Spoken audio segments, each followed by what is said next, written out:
In this video, I will show you how to adjust two pages into one while printing in Google Chrome. Let's follow these steps. Right-click on the web page and go to the Print option. You can see that this page is extended into two pages. Click on More Settings.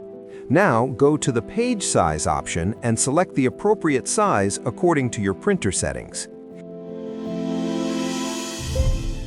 Next, go to the Scale option and choose Custom instead of Default. Reduce the value until the page adjusts into a single page, like this.